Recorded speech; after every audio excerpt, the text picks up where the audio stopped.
বদরের যুদ্ধে রাসূল সাল্লাল্লাহু আলাইহি ওয়াসাল্লাম একটা তাঁবুর ভিতরে অবস্থান করতেছিলেন। রাসূল সাল্লাল্লাহু আলাইহি ওয়াসাল্লাম সেই তাঁবু থেকে বের হয়ে সাহাবায়ে কেরামদেরকে উদ্দেশ্য করে ভাষণ দিলেন, হে আমার সাহাবায়ে কেরাম, উঠো, অগ্রসর হও ওই জান্নাতের দিকে, যেই জান্নাতের বিশালতা, যেই জান্নাতের প্রশস্ততা এই দুনিয়া 10টার থেকেও বেশি, এই দুনিয়া থেকে 1000 গুণে বেশি, এই দুনিয়া থেকে শত শত গুণে বেশি, ওই জান্নাতের দিকে অগ্রসর হও। যেই জান্নাতকে আল্লাহ তাআলা মুত্তাকিদের জন্য বানিয়ে রেখেছেন, মুমিনদের জন্য বানিয়ে রেখেছেন, আল্লাহওয়ালা আল্লাহ তাআলার প্রিয় বান্দাদের জন্য বানিয়ে রেখেছেন। রাসূল সাল্লাল্লাহু আলাইহি ওয়াসাল্লাম ঘোষণা করলেন, আমার সাহাবায়ে কেরাম, তোমরা ওঠো, অগ্রসর হও ওই জান্নাতের দিকে, যে জান্নাতের বিশালতা এই পৃথিবীর থেকে অনেক বেশি, এই জমিন এই আসমান থেকে অনেক বেশি। হাদিসের মধ্যে আসছে, আদ-দুনিয়া ওয়া আশারাতু আমসালিহা, দুনিয়া এবং তার সমপর্যায়ে আর 10টা, অর্থাৎ মোট 11টা পৃথিবীর সমান হবে ছোট্ট একটা জান্নাত। সবথেকে ছোট জান্নাত যেই ব্যক্তি পাবে, সেই জান্নাতটাও এই পৃথিবী 11টা থেকেও বেশি হবে।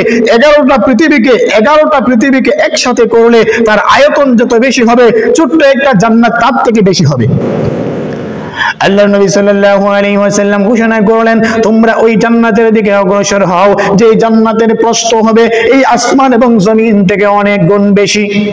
যেই জান্নাতকে আল্লাহ তাআলা মুত্তাকিদের জন্য বানিয়ে রেখেছেন, যেই জান্নাতকে আল্লাহ তাআলা মুমিনদের জন্য বানিয়ে রেখেছেন, মুসলমানদের জন্য, ঈমানওয়ালা ব্যক্তির জন্য বানিয়ে রেখেছেন।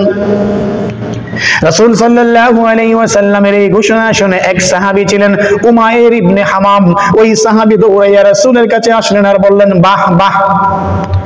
রাসূল সাল্লাল্লাহু আলাইহি ওয়াসাল্লামের এই ঘোষণা শুনে তিনি বাহ বাহ বললেন। রাসূল সাল্লাল্লাহু আলাইহি ওয়াসাল্লাম তাকে আবার জিজ্ঞাসা করলেন, এই মিয়া তুমি বাহ বাহ কেন বলেছো?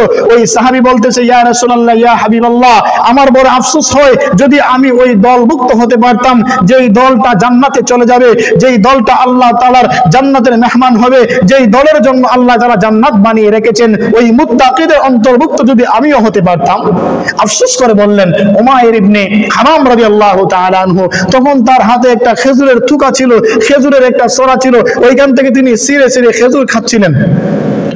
আল্লাহর নবী সাল্লাল্লাহু আলাইহি ওয়াসাল্লাম বললেন, হ্যাঁ, যদি তুমি আজকে যুদ্ধে অংশগ্রহণ করো, জিহাদ করো দ্বীনের জন্য, ইসলামের জন্য, ইসলামের কালেমার পতাকা বুলন্দ করার জন্য, ইসলামের সম্মানকে রক্ষার জন্য যদি তুমি আজকে যুদ্ধ করো, জিহাদ করো, আমি রাসূল সাক্ষী হয়ে গেলাম তোমাকে আল্লাহ তাআলা ওই মুত্তাকিদের অন্তর্ভুক্ত করে দেবেন।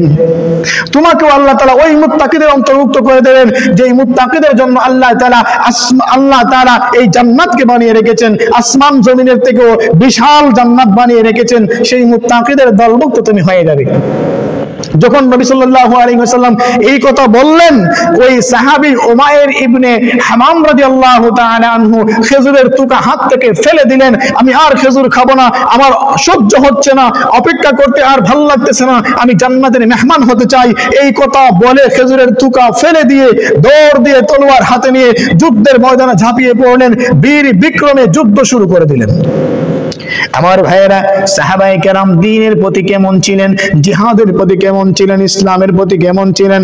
আমরা এক বিন্দু রক্ত ইসলামের জন্য ঝরাই নাই, সামান্য একটা গালি পর্যন্ত ইসলামের জন্য শুনি নাই। 3 দিনের জন্য তাবলীগ জামাতে বের হয়েছি, মানুষকে নামাজের কথা বলেছি। যদি কোনো ব্যক্তি আমাকে কটু কথা বলে, যদি আমার সাথে মুখ কালো করে একটু কথা বলে, আমি আর তাবলীগের নামও নেই না, তাবলীগে আর যাব না। দ্বীনের জন্য, ইসলামের জন্য আমরা সামান্য পরিমাণ কষ্ট সহ্য করতে পারি না, দ্বীনের জন্য, ইসলামের জন্য আমরা সামান্য পরিমাণ ত্যাগ স্বীকার করতে পারি না। আর সাহাবায়ে কেরাম তাদের জীবনকে উৎসর্গ করেছেন, রক্ত দিয়েছেন। আল্লাহর নবীর সাহাবী উমাইর ইবনে হামাম রাদিয়াল্লাহু তাআলা আনহু বীর বিক্রমে যুদ্ধ শুরু করে দিলেন। বেঈমান কাফেরদেরকে তলোয়ার আঘাত করে করে জাহান্নামে পাঠিয়ে দিচ্ছেন। যুদ্ধ করে করে এক পর্যায়ে বদরের যুদ্ধে হযরতে উমাইর ইবনে হামাম রাদিয়াল্লাহু তাআলা আনহু শহীদ হয়ে গেলেন। শাহাদাতের মৃত্যু নসিব হয়ে গেল। আল্লাহ তাআলা আল্লাহর নবী সাল্লাল্লাহু আলাইহি ওয়াসাল্লাম বলেছিলেন তুমিও মুত্তাকিদের অন্তর্ভুক্ত হবে। ওই সাহাবীর আগ্রহ ছিল যে আমিও যুদ্ধ করে শহীদ হয়ে যাব, যেন ওই জান্নাতের মেহমান হতে পারি, যেই জান্নাতটা আল্লাহ তাআলা মুত্তাকিদের জন্য বানিয়ে রেখেছেন, যেই জান্নাতের বিশালতা প্রস্থ হবে আসমান এবং জমিনের চাইতে অনেক গুণ বেশি। আমার ভাইয়েরা, সাহাবায়ে কেরামের মতো জীবন তৈরি করতে হবে, সাহাবায়ে কেরামের মতো আখলাক তৈরি করতে হবে, সাহাবায়ে কেরামের মতো দ্বীন ইসলামের প্রতি ভালোবাসা তৈরি করতে হবে, মহব্বত তৈরি করতে হবে। যদি আমরা দ্বীন ইসলামের প্রতি সাহাবায়ে কেরামের মতো মহব্বত তৈরি করতে পারি, আল্লাহ তাআলা আমাদের জন্য ওই জান্নাত বানিয়ে রেখেছেন যে জান্নাতের বিশালতা আসমান জমিন থেকে অনেক গুণ বেশি। আজকে আমরা সহজে জান্নাত পেতে চাই, শুধু সহজে জান্নাত পেতে চাই, না না, জান্নাত এত সহজ না। আরে ভাই, দ্বীন ইসলামের জন্য, এই ঈমান আর আমলের জন্য, মুসলমানদের জন্য কয়দিন রক্ত দিয়েছেন, কয়দিন জীবন দিয়েছেন, এত সহজে জান্নাতে চলে যাবেন? ভাবছেন জান্নাত মামুর বাড়ির আবদার? আরে না না, জান্নাত মামার বাড়ির কোনো আবদার নয় যে এত চাইলেই আপনি পেয়ে যাবেন। এই জান্নাত পেতে হলে অনেক ত্যাগ স্বীকার করতে হয়, রক্ত দিতে হয়, জীবন দিতে হয়। আমার ভাইয়েরা, সাহাবায়ে কেরামের মতো জীবন যদি তৈরি করতে পারেন, জজবাত যদি তৈরি করতে পারেন, ঈমান যদি তৈরি করতে পারেন, তাহলে তাহলে তাহলে আমাদের ঈমান ও জজবাতের কারণে এই পৃথিবীতে একদিন ইসলাম বিজয় হবে, মুসলমানদের বিজয় হবে। মুসলমানরা একদিন দিল্লির লাল কেল্লায়, দিল্লির মসনদে কালেমার পতাকা বসাবে। মুসলমানরা একদিন আমেরিকার হোয়াইট হাউসে, ওয়াশিংটনের হোয়াইট হাউসে এই কালেমার পতাকা বসাবে ইনশাআল্লাহ। যদি মুসলমানদের ঈমানি জজবাত থাকে, যদি মুসলমানদের ঈমান থাকে, আমল থাকে, সাহাবায়ে কেরামের মতো মহব্বত থাকে দ্বীনের প্রতি। আমাদেরকে মহব্বত রাখতে হবে দ্বীনের প্রতি, ইসলামের প্রতি, ইসলামের প্রতিটা বিধানের প্রতি, তাহলে আমাদের জীবন সুন্দর হবে। আল্লাহ